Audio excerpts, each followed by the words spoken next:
So, new AR500 A3 armor plate. I would like to give a small disclaimer before proceeding in the video. They did send these plates out for me to test. I have 2 of them right here that I will be shooting. I will be destroying both of these in this video.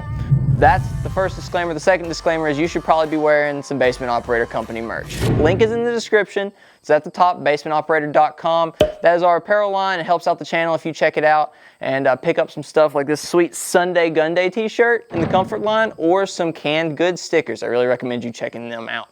So let's talk about the specs and features of this A3 plate. This A3 plate is level 3 plus rated, so if you're unfamiliar with the rating system, it is rated for green tip 5.56, which we have right here, an M80 ball 308, which we also have and we'll be testing later on in this video.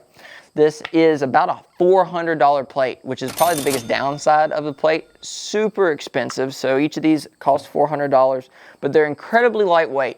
This weighs about 4.5 pounds and is less than an inch thick, which puts it better than ceramic and steel plates combined. Talk about the makeup of this plate. We have a polyethylene back and an alloy strike face, which is different than anything else on the market. You can't get ceramics are nothing like this, and steel is nothing like this. It is a very lightweight plate. It is multi-hit capable as long as the hits are 2.5 inches apart. So if you get hit right on top of one another, it's not going to work. It's going to cut through. But that's similar for ceramic plates. Not similar for steel plates, but steel plates do have a very big fragmentation problem. And speaking of a fragmentation problem, or lack thereof, this is coated with fraglock to capture any fragmentation if there were to be any. So that's a really nice feature, but because it is coated in fraglock and the materials used in the plate design, there's a little bubbling on the side, and we'll see how that performs later on when we shoot it. But I was assured by AR500 that it's just purely cosmetic and not an actual a problem. So, size of these plates, they're a very standard plate size, 10 inches by 12 inches. They'll fit in a carrier normally. They're really comfortable. I've been running them for about 2 months now when I go out to the range, do my shooting and practicing, and they've been great. They're so much lighter. I can wear them so much longer than a standard steel plate, and they're so much thinner than my ceramics. So that's one thing I really, really like about these plates. So they do have a shelf life, which is unfortunate, but it's a pretty standard shelf life. This is 5 years exactly. These will last in your basement operator, or on your shelf or in your gun room, wherever you're storing this stuff. All right, another downside of it, not AP rated. So you can't take AP 30-06 and shoot this and expect it to hold up. Unfortunately, we don't have any AP 30-06, so we can't test it to see if it would hold up, but I wouldn't try it because it's just not rated for that. And speaking of the rating system, these are currently pending NIJ certification. It's a long, lengthy process, but they have, according to AR500, passed preliminary testing and are on track for NIJ certification. But we are going to test them here. So let's get right into that. We are going to shoot them first with the Stag 5.56. We're going to be shooting them with green tip, and then we're going to move to M80 308. So let's dive right into that. All right, so we are going to be shooting downrange, clear backstop. We have it propped up against a pallet. We have green tips right here. We have the Stag arms. Big shout out to Stag, and big shout out to AccuFire. We're using their new Omnis spotting scope to record down there, as well as a GoPro, so you can see what it's like when this plate's shot. So I'm going to aim center mass, and we're going to see how she does. So let's give her a go.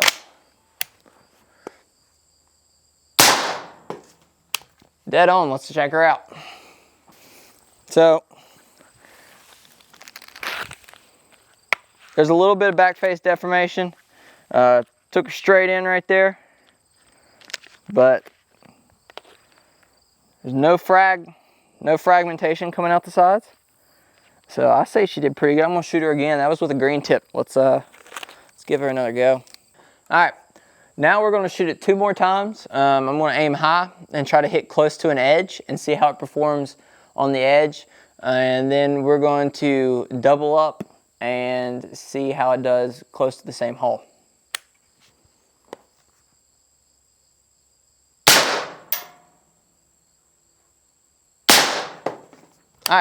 Let's see how it did. All right, so this is not really super close to an edge. I'll try to aim a little bit closer, but we have pretty much same hole right here. If camera wants to come in, they're very much less than an inch apart. So it held up better than what they claimed. So I'm pretty impressed by it. We'll give her another shot. We'll try to go even closer to the edge this time, and then we'll just shoot for the heck of shooting until I run out of ammo. All right, we're gonna go for even closer to an edge, and then we're just gonna wear her out after we check this edge. All right, that one was close to the edge. Let's check that one out. So, this one was the first negative shot, I mean, it didn't perform how it probably should perform. So, right here you can see that it was shot pretty close to the edge. This is probably about an inch and a half from the edge. And you can see the frag lock failed, which is unfortunate, but I mean, it was already stressed by being pulled. So I don't know if it has to do with it being the fourth shot or if it has to do with being it close to the edge. I'm going to probably say it has to do with it being the fourth shot, because when we shot the frag lock initially, you could see that it had been pulled back and stretched. So I'm going to chalk this up to the frag lock failing on it already being shot 4 times. It did stop the bullet, so that's the good thing. The only bad thing is, like I said, the frag lock coming out. So with that being said, let's shoot this thing and try to get it to fail completely. Bullets going through it. All right, we're just gonna whale on it until I either can't see it anymore or something falls over.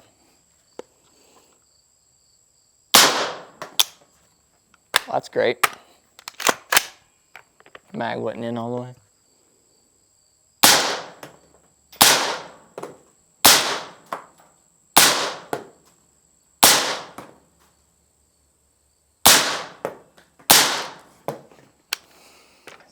All right, let's go check it. Oh man. Well,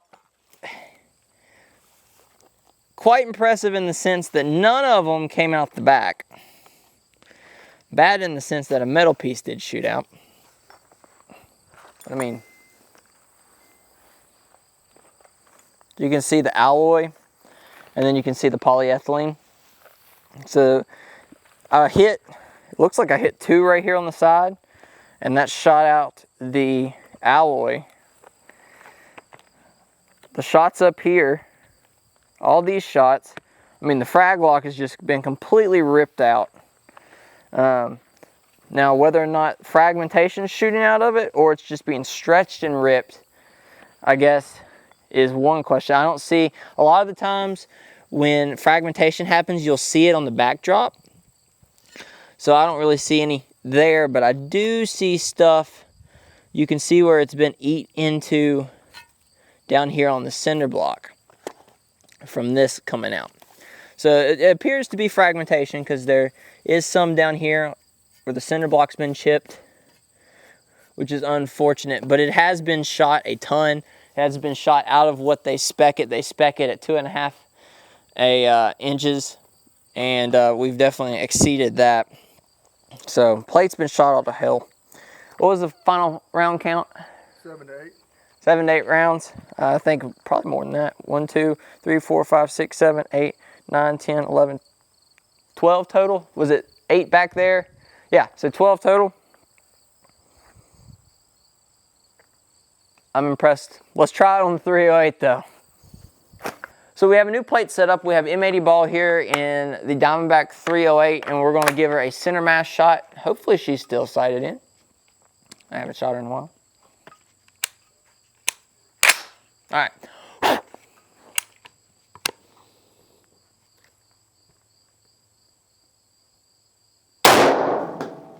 Good grief. Well, let's go check her out. Okay. Yeah. So the plate, I had it set up not the best. It was actually a little crooked. It should have been more upright. So I was afraid that spalling might happen, but nothing did. It hit it hard. It dented it real good. It didn't even go all the way through. So just went up in there. So we're gonna give her another shot. I'm gonna aim a little bit higher. I'm gonna try to set her up a little bit better. Maybe get her a little bit more vertical. But yeah, more like that. We're gonna be aiming either lower or higher, and we're gonna give her another one. Woo. Smacked her real good on that one. It did rip off though. But I can't tell if, well, no, I can tell it didn't fragment. Because if it would have fragmented, it would have tore this thing up. All right, so we hit her lower. We hit her about 2 inches from the first hit. And it did bust down here. I don't think it fragmented any, because the cinder block doesn't have any new tore up parts. So I don't think it fragmented. I think it absorbed it like it was supposed to.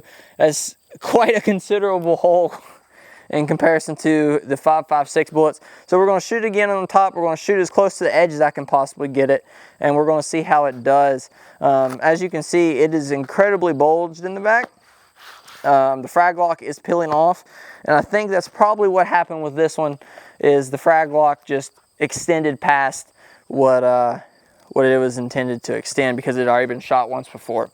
So we're going to set her like that. We'll see if there's any fragmentation, because it'll tear up the bottom of the cinder block like it did with that 5.56, and we'll give her another shot. All right, so we're going to aim high for one hit, and if it stays on, we'll aim to the edge for the next hit.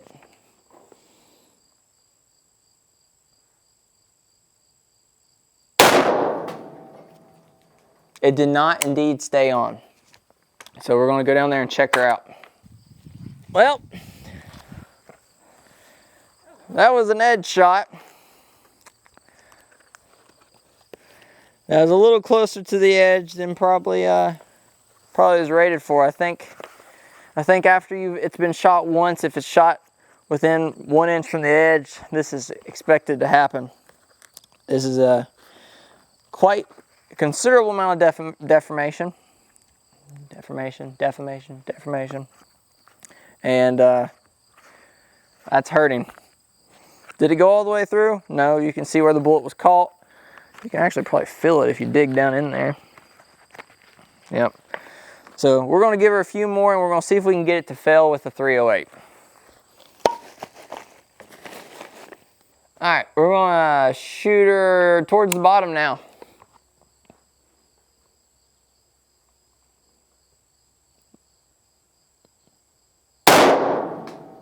Golly, she won't stay up for nothing. We didn't get her to really fail, because the bullet didn't pass all the way through. But you can see it's starting to come out. And that was probably about 2-ish inches away from that initial shot. So, actually, no. I lied. That's dead on with the other one. So we have two same hole. It's impressive. So it took two 308s the same hole, but it didn't go all the way through. It poked it a little bit. You can see if you zoom in, there's the bullet right there. So you probably have a good little cut right there, but you wouldn't be dead. Deformation's horrible at this point, but it doesn't appear to have no fragmentation on the bottom. So even though it's ripped down here, I mean the fraglock's shot completely useless at this point, but it doesn't seem to have shot through the bottom any, which is good. So that means it's all contained in the polyethylene, which is what it's supposed to do. I'm impressed. I don't think there's any more need to shoot this. I think this plate's done. I don't think think it could handle much more if I got shot again. Or I think it could handle more. I think the best way to destroy this plate would be just doubling up in a shot. So in conclusion, both of these plates took a ton of beating. They did exactly what they were supposed to with the green tip and the M80 ball 308 ammo. I was very impressed with them.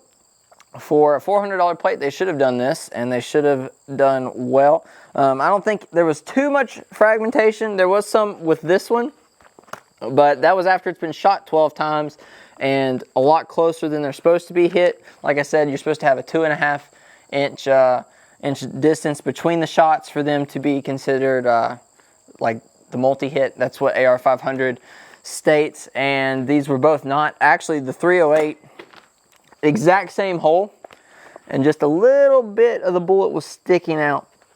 So that's impressive, taking the same hit in the 308 and holding up. Now, edge was pretty destroyed, but it was after it had been shot twice, so that was to be expected. But overall, I think the plates did good, especially for such a lightweight plate. 4.5 pounds, it's incredibly lightweight. I'd say these would pass. I think that I would feel comfortable wearing these and taking multiple hits from them, considering one just poked through after being shot in the same spot. So I think that about does it. I really appreciate AR500 for sending out the A3 level 3 plus plates. It really means a lot that they'd send them out and let me test them, let me record it for you guys. So I really appreciate that. Remember to check out basementoperator.com for awesome merch like this Sunday Gun Day merch. We also have a Canned Goods t-shirt, which is pretty sweet. You should go check that out, as well as the stickers. Make sure to follow me on Instagram and hit that subscribe button if you enjoyed the video, because we do this stuff all the time. Really appreciate you guys for watching. As always, take someone outdoors, and I will see y'all next time.